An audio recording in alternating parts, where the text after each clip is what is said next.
할렐루야. 예수 그리스도가 진짜 살아나셨습니다. 우리 옆에 사람과 함께 정말 그 주님의 살아가심을 현장에서 우리가 본 것처럼 기뻐 옆 사람과 함께 나누겠습니다. 예수 부활하셨대. 예수 부활하셨대. 너무 믿음이 좋습니다. 진짜야? 이런 사람 한 사람도 없습니다. 부활주의를 맞이하는 우리 주사랑 가족들에게 주님의 은혜가 함께하기를 주의 이름으로 축복합니다. 우리 주님께서 금요일 오전 9시에 십자가에 달리셔서 오후 3시경에 돌아가셨습니다. 그리고 아리마대 요셉에 의해서 시신이 그의 무덤에 이렇게 안치하게 되어집니다. 다음 날은 안식이 되었기 때문에 어떤 일을 할 수 없고, 오늘날 주일인 우리 일요일 새벽에 몇 명의 여인들이 예수님의 묻혀 있는 그 무덤을 향해서 찾아갑니다. 그 찾아간 이유가 뭐냐면 너무 급하게 예수님의 시신을 안치했거든요. 그래서 좀 더 예를 갖추어서 예수님을 그렇게 모시고자 하는 의도였기 때문입니다.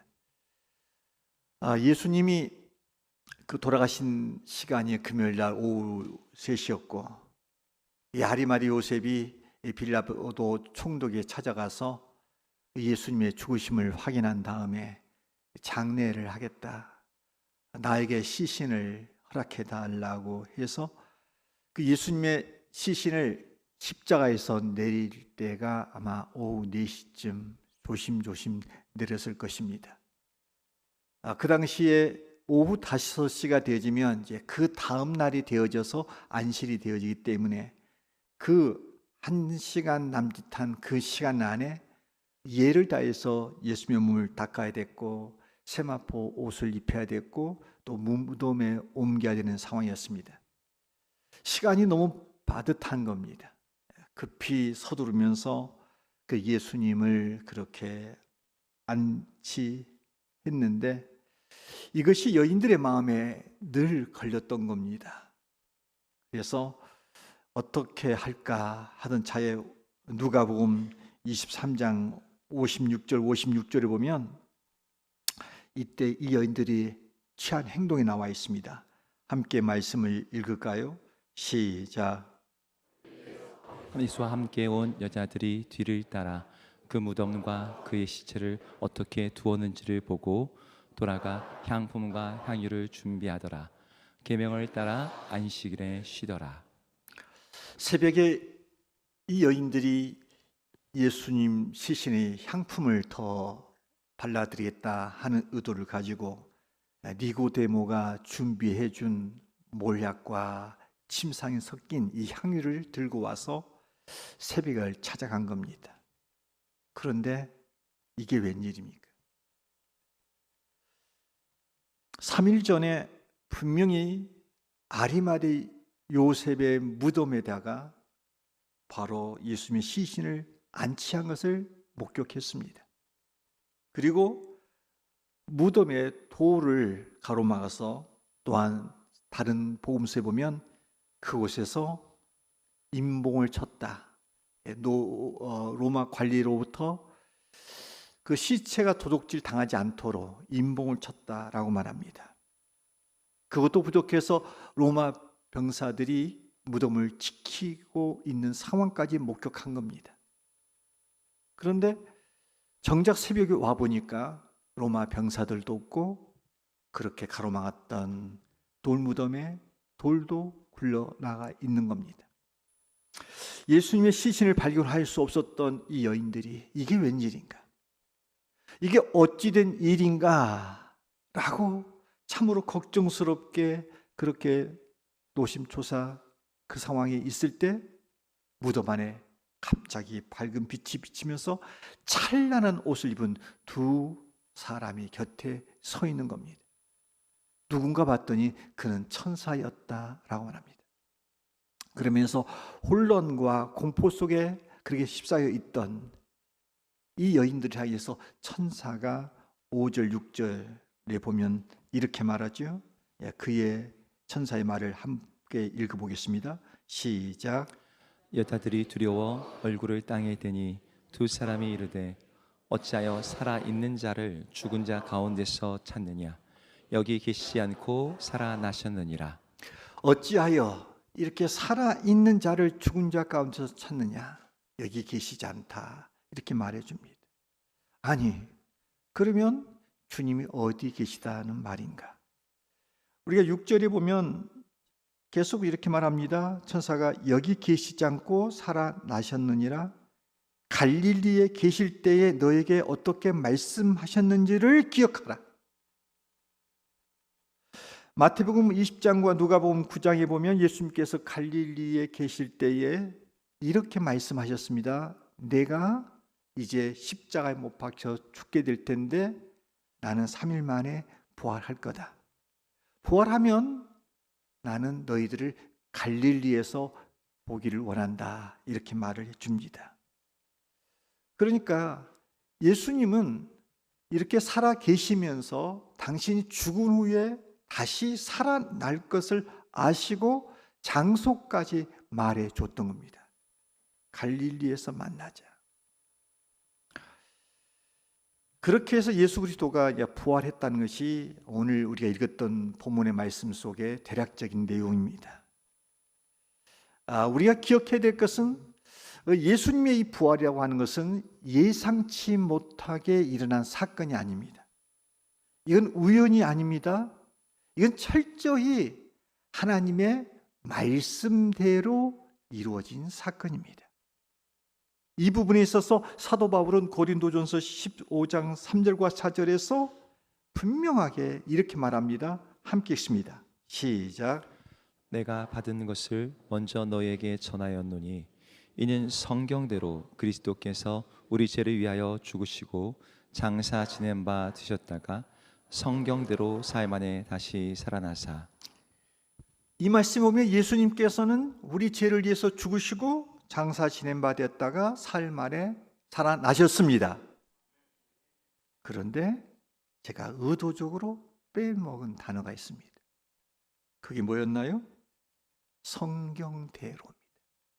그러니까 예수 그리스도의 죽으심은 성경대로 죽으시고 예수 그리스도의 사심은 성경대로 사셨다 하는 겁니다. 예수님이 죽음마저도 당신 마음대로 죽은 것이 아닙니다. 시기나 방법, 이 모든 것이 성경에서 기록된 대로 죽으셨다. 또한 예수 그리스도의 부활 역시 제 마음대로 살아난 것이 아니라 성경대로 살아났다는 겁니다. 이것이 곧 예수 그리스도가 누구인가를 우리에게 분명하게 보여준 것입니다. 여러분, 기독교에 있어서 가장 중요한 교리 가운데 양대 산맥은 십자가와 부활입니다. 그런데 이 부활이라고 하는 이 교리적 신학적인 것은 이 땅에 어떤 종교도 환생은 있습니다.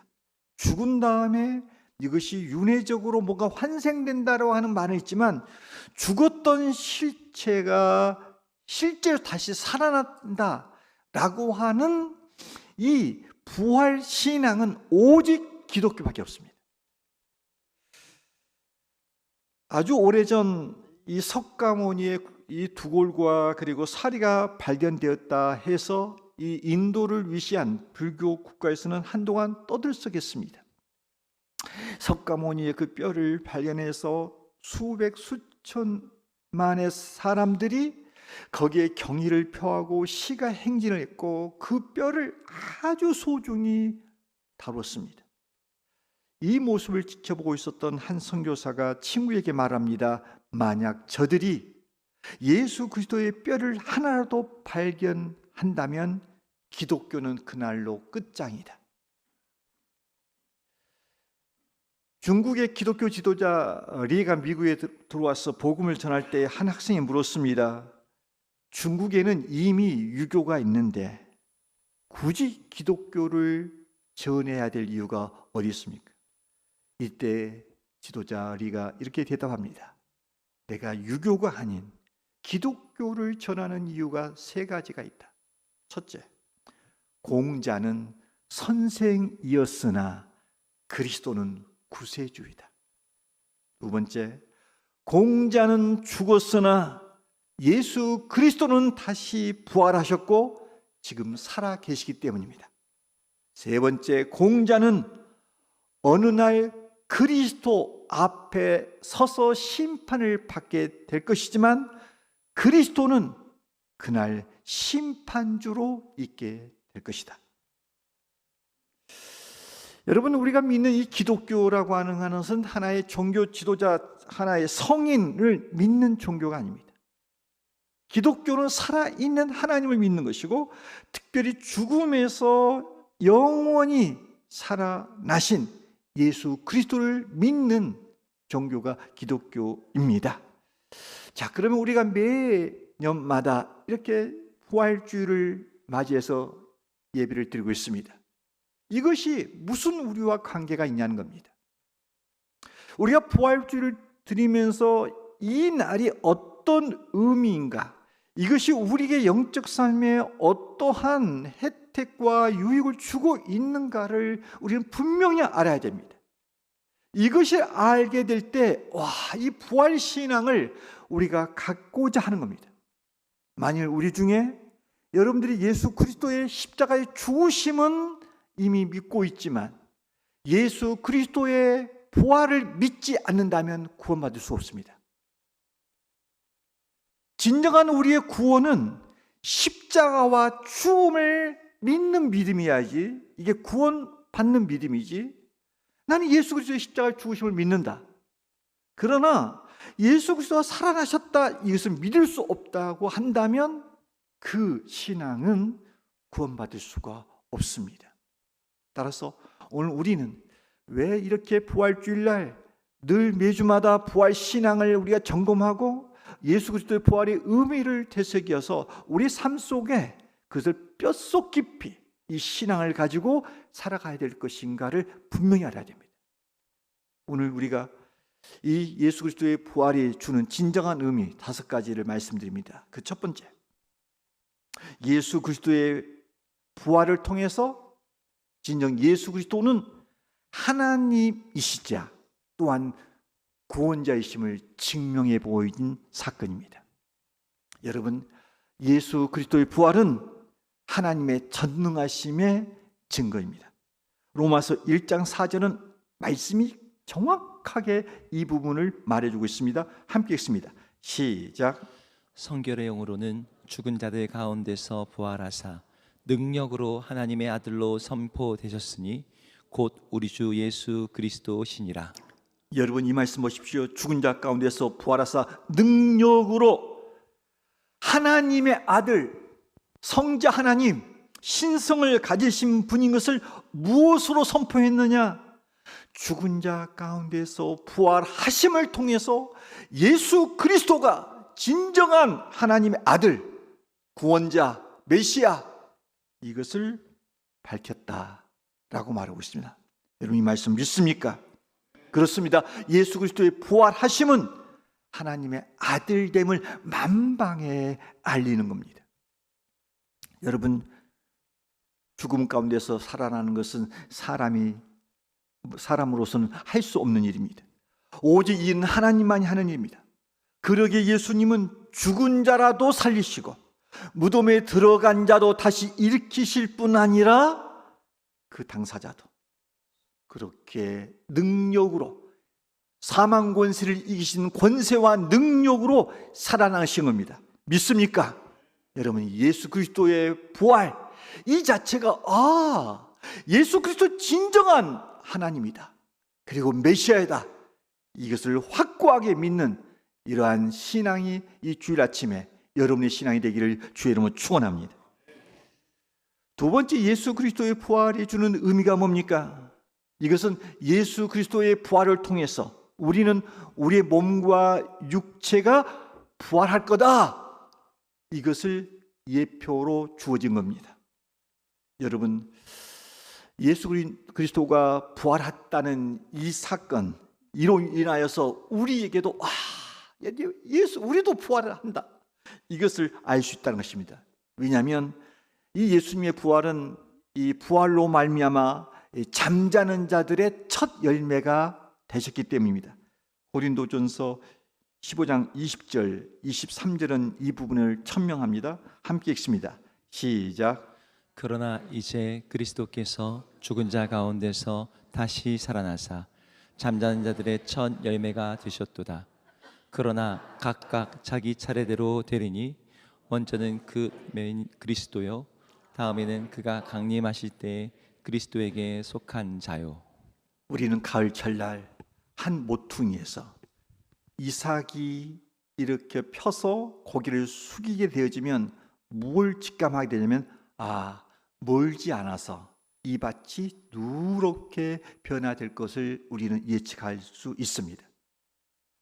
예수 그리스도가 진정 이렇게 부활을 했다고 하는 것은 모든 성도가 부활할 것을 보여주는 첫 사건인 것입니다. 여러분, 예수 그리스도의 부활은 이 세상 마지막 날에 모든 성도가 부활할 것을 미리 보여준 예의자 본보기가 되는 사건입니다. 그래서 사도 바울은 고린도전서 15장 13절에서 이렇게 말합니다. 함께 읽습니다. 시작. 이 죽은 자의 부활이 없으면 그리스도도 다시 살아나지 못하셨으리라. 아멘. 여러분, 예수님의 부활은 마지막 날 우리 육체가 부활할 거다, 이것을 보여주는 확실한 증거입니다. 따라서 여러분, 이것이 우리에게는 소망입니다. 우리 모두가 다 이 땅에서 때가 되어져서 우리가 죽게 되지만 죽음으로 끝나지 않고 우리 모두가 다 부활을 할 겁니다. 이 육체가 부활할 겁니다.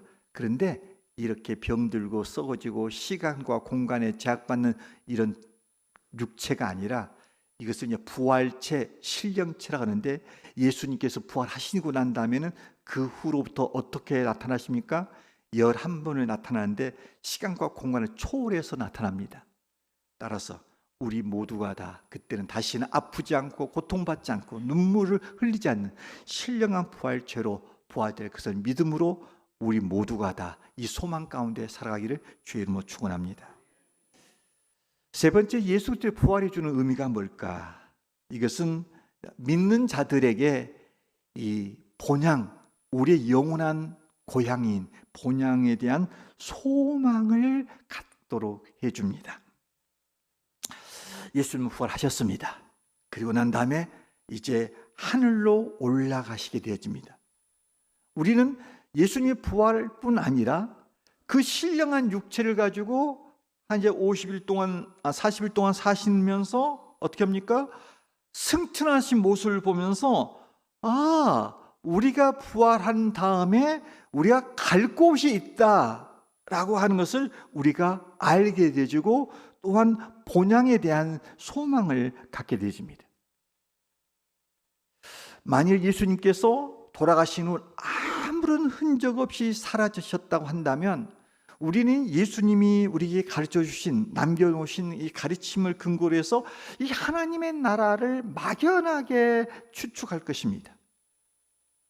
그러나 예수님이 죽은 후에 살아나셔서 제자들과 함께 계시다가 하늘로 올라가시면서 우리에게 실물을 보여준 겁니다. 하늘나라가 있다. 우리가 부활한 다음에 갈 곳이 있다. 주님이 말씀하셨듯이 너희 염려하지 말라. 내가 먼저 아버지 집에 가지만 너희의 거처할 처소를 마련하고 다시 온다고 하는 이 메시지가 무엇인가를 우리는 예수 그리스도의 부활을 통해서, 올라가심을 통해서 우리 마음속에 하늘나라가 있구나, 우리의 몸이 부활한 다음에 갈 곳이 있구나 라고 하는 이 분명한 소망을 갖게 된다는 것입니다.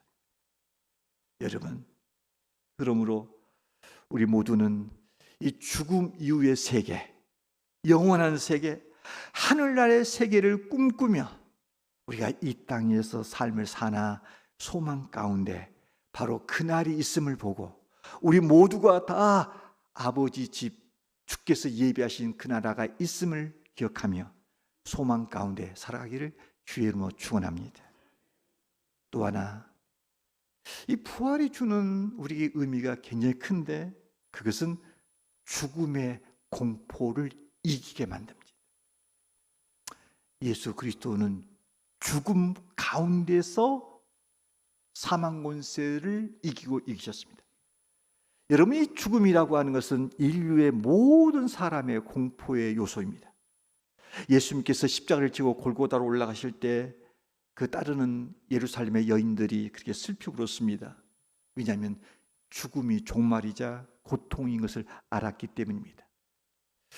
우리에게 있어서도 이 죽음이라고 하는 문제는 쉽지 않습니다. 우리는 가까운 사람, 또 우리 함께 신앙생활을 했던 믿음의 권속들이 이렇게 떠날 때에 우리가 육신적으로 참 마음이 아프고 참 많은 눈물을 흘리는 정서를 가지고 있습니다. 그런데 여러분, 우리가 이 예수 그리스도의 부활을 생각하게 되면 죽음이라고 하는 전통적인 이해를 우리가 좀 더 뒤집어서 생각할 수가 있다는 겁니다.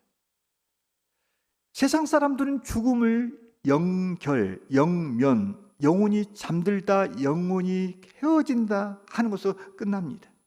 그런데 믿는 자들에게 있어서 이 죽음은 우리에게서 공포나 두려움의 대상이 아니라 부활의 경험을 하는 과정에 불과하다. 다시 말하면 영원한 본향으로 들어가는데 우리가 이 육체를 벗는 과정에 불과하다라고 우리가 인식하게 되어진다는 것입니다. 우리는 산모의 분만의 고통을 우리는 압니다. 그러나 산모의 고통을 느꼈음에도 불구하고 두 번째, 세 번째 자녀들을 갖는 이유는 뭡니까?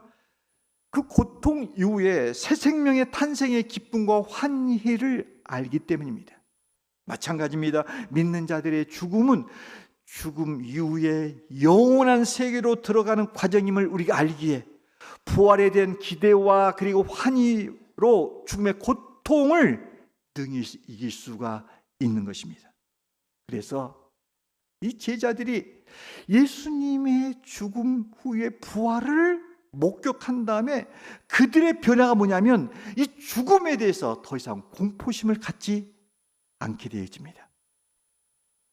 을에 있어야 할 혹은 거쳐야 될 과정인 것을 기억하고 그들이 이 죽음을 기쁘게 받아들입니다. 그래서 예수님의 부활을 목격한 제자들은 죽음 앞에서 비장한 각오를 할 필요가 없었습니다. 자신들도 죽으면 예수님처럼 부활할 것이고 예수님이 가신 그곳에 갈 수 있다는 확신 때문에 그들은 순교하는 것을 어려워하지 않았다는 겁니다.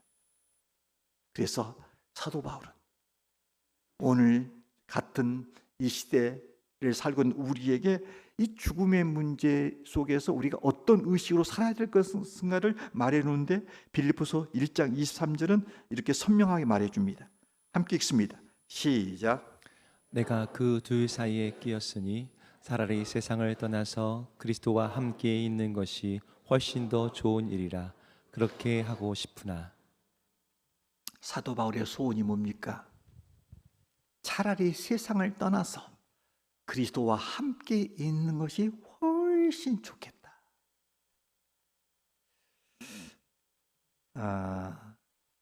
저는 이 사도 바울의 심정을 조금은 이해합니다. 근데 제가 지금은 좀 아니더라고요. 처음 예수를 제가 만났을 때 천국에 대한 사모함이 얼마나 컸는지 모릅니다. 그래서 늘 즐겨 불렀던 찬양 가운데 하나가 구주를 생각만 해도 이렇게 좋거든 주 얼굴 배울 때야 얼마나 좋으랴. 이 노래를 고등학교 2학년 때 애창했습니다. 사는 게 팍팍해. 집에 들어가면 예수 믿는 것 때문에 늘 아버지의 박해가 심해. 그리고 집에서 쫓겨나야 돼. 너무 힘드는 거예요. 그런데 주님만 생각하면 너무 기쁨이 좋은 거예요. 그래서 염세적으로 빨리 죽자. 죽도록 일하자. 아무튼 빨리 죽으면 저 나라를 갈 수 있지 않겠냐. 그렇게 꿈에도 그리워하는 그 주님을 내가 가까이서 뵐 수 있다는 것 때문에 이 세상에 사는 것이 별로 안 좋아했어요. 그렇게 살면 안 돼요. 그렇게 살면 안 됩니다. 지금은 조금 달라졌습니다. 요즘에 몸이 제가 현찮으니까 어떤 생각을 하냐면, 주여, 아직은 좀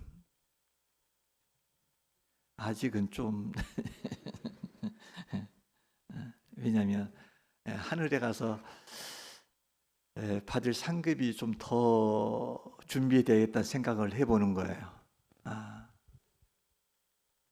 근데 사도 바울은 그 아름다운 사역을 하면서 이렇게 말하면, 차라리 내가 세상을 떠나서 그리스도와 함께 있고 싶다. 그리스도와 함께 있고 싶다는 이 욕망이 간절했던 겁니다. 우리의 삶 속에서 신앙이 그런 겁니다. 여러분, 우리 부활이라고 하는 것은 우리에게 죽음의 공포를 우리를 벗어나게 할 뿐 아니라 더 하늘나라를 사모하게 만드는 겁니다. 저는 우리 교우들 따라서 이 땅에 사는 동안에 열심히 사시고 주를 위해 사시다가 혹시 우리가 먼저 떠날 때 죽음의 공포로부터 벗어나 부활의 소망을 가지고 여러분이 힘있게 살아가기를 주의 이름으로 축원합니다. 마지막으로 하나, 우리가 예수 그리스도의 부활이라고 하는 것은 우리에게 어떤 유익이 되냐면, 우리가 이 땅에서 더 수고하고 성실한 삶을 살아야 되겠다 하는 마음을 갖게 만듭니다. 그러니까 우리가 부활에 대한 소망, 하늘나라의 소망이 있다고 해서 현실을 무시하거나 대충 살아서는 안 된다는 겁니다. 도리어 반대인 거죠. 정말 우리의 부활의 소망이 있기에, 저 나라의 하나님 앞에서 설 날이 있기에 이 땅에서의 삶을 치열하게 살아내야 됩니다. 빌립보서 1장 22절에 보면은 이 사도 바울이 이 부활의 소망을 가지고 이 땅에서 살아야 될 사람들이 어떤 생각을 가지고 살아야 될 것인가를 말해놓고 있죠. 자, 빌립보서 1장 22절 함께 했습니다. 시작. 그러나 만일 육신으로 사는 이것이 내 일의 열매이신데 무엇을 택해야 하는지 나는 알지 못하노라. 사도 바울은 말합니다. 부활의 소망을 가지고 죽음 이후에 영원한 세계로 우리가 본향을 향해서 그리스도와 함께 있고자 하는 마음은 간절하지만 그에 못지않게 이 땅에 살면서 해야 할 일에 대한 사명을 잘 감당하자는 겁니다. 그게 뭐냐면 내 일의 열매를 맺자는 겁니다. 내 일의 열매란 노동의 열매, 내 수고의 열매라는 것입니다. 왜요? 우리 주님께서 우리를 생명을 주셨던 이유는 이 땅 위에서 해야 할 일들이 남아 있기 때문입니다. 그리스도의 향기로, 그리스도의 대사로 정령이 이 땅 위에서 하나님의 백성으로 해야 할 일이 있기에 직장에 가서, 가정에서, 우리의 삶의 현장에서 정령이 우리가 수고로운 열매를 기꺼이 맺어내 가야 된다는 것입니다. 그러기에 우리는 정령이 크리스찬이지만 우리가 천하의 소망을 가지고 부활의 소망을 가지고 본향을 향해서 가는 삶이지만 이 땅에서 수고하는 일들, 노동하는 일들, 성실한 삶을 사는 것은 우리가 마땅히 시간 속에서 세월을 아끼면서 살아야 될 삶의 모습인 것입니다. 오늘 우리는 부활절 예배를 드리고 있습니다. 이것은 우리가 1년에 한 번 이렇게 형식적으로 드려지는 예배로서 부활주의를 지켰다 하는 것으로 끝날 수는 없습니다. 예수 그리스도의 부활은 단 하루만 부활하시고 다시 죽으신 것이 아니라 부활하신 그 주님은 지금 살아계신 줄로 믿습니다. 그러기에 그분은 우리의 삶에서 365일 동안 우리가 아버지 집에 가는 날까지 부활하신 주님이 우리와 함께 하시고 부활의 능력을 덧입혀서 이 땅에 잘 힘있게 살아가기를 원하십니다. 주님께서 부활하신 다음에 갈릴리에서 제자들을 만나게 되집니다. 그런데 예수님께서 제자들을 만났을 때 무엇을 합니까? 그들이 공동체를 형성해서 그들만 따로 신앙촌을 만들지 않습니다. 예수님은 주님의 부활을 확인한 사람들에게 위대한 명령을 내립니다. 이 명령이 마가복음 16장 15절이죠. 함께 읽습니다. 시작. 또 이르시되 너희는 온 천하에 다니며 만민에게 복음을 전파하라. 여러분, 부활을 목격한 사람, 부활을 확신한 사람, 정말 부활을 확인한 그 대상들을 향해서 하는 말이 뭡니까? 삶에서 주어진 과제가 있다는 겁니다. 그 과제가 뭐냐?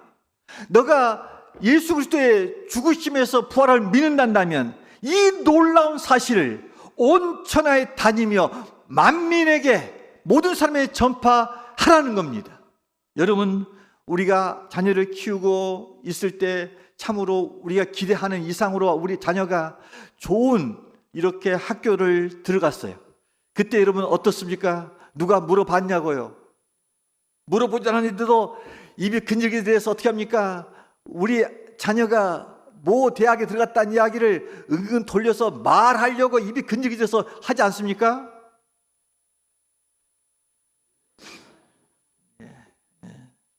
그런 일이 있기를 주의 이름으로 축원합니다. 사람도 우리 안에서 기쁘고 참으로 놀라운 소식이 있으면 이걸 말하고 싶습니다. 그런데 여러분, 우리가 믿는 그 예수님, 그 예수님이 죽었다가 살아나셨다는 겁니다. 놀라운 기적은 반응을 안 보인다는 겁니다. 이게. 여러분, 이 기쁜 소식을 세상 사람들이 모른다는 겁니다.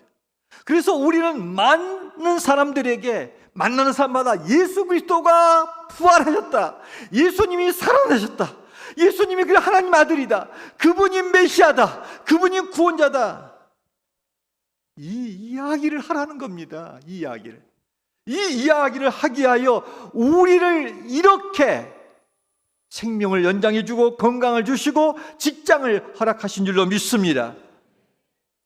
그러므로 주님은 말씀합니다. 너희가 부활의 감격과 기쁨으로만 있느냐? 그래서 끝나서는 안 된다는 겁니다. 어떻게 해요? 온 천하에 다니면서 복음을 전파하라는 겁니다. 그리고 너희가 하늘에 대한 본향을 사모하면서 또한 너희의 삶은 어떻게 살라고 권면하냐면 고린도전서 15장 58절은 이렇게 권면합니다. 함께 읽습니다. 시작. 그러므로 내 사랑하는 형제들아, 견실하며 흔들리지 말고 항상 주의 일에 더욱 힘쓰는 자들이 되라. 이는 너희 수고가 주 안에서 헛되지 않은 줄 알미라. 여러분, 예수님의 부활을 확인한 사람들, 그리고 나 자신도 부활할 것을 믿는 사람들, 이 부활의 소망을 가진 사람들은 정말 부활의 소망을 가진 자처럼 세상으로서 끝나는 것이 아니라 저 아버지 집에 우리가 들어갈 자이고 그분과 함께 영화를 누릴 자인 의식과 그런 생각을 가지고 우리의 삶은 흔들리지 말고 항상 주의 일에 힘쓰는 자로 살아가라, 이렇게 말씀하고 있습니다. 그러면 여러분, 우리의 신앙이 정말 희찌구리 기죽어서 그렇게 세상 세파에 찌들러서 완전히 그렇게 다운된 삶이 아니라 현재 삶이 어떠하든지 몸이 어렵고 아프더라 하더라도 내면에서 일어나는 소망은 부활의 소망과 정말 주님이 부활했다는 그 확신을 가지고 우리 삶 속에서 그 부활하신 주님이 지금도 나와 함께 하시고 또한 나 역시 부활할 것을 믿으며 부활할 사람으로 하루하루를 기쁨과 감사함으로 열심히 하나님 나라를 위해서 땀 흘리며 주의 영광을 위해서 살아가는 주사랑 교들 되기를 주의 이름으로 축원합니다. 축원합니다.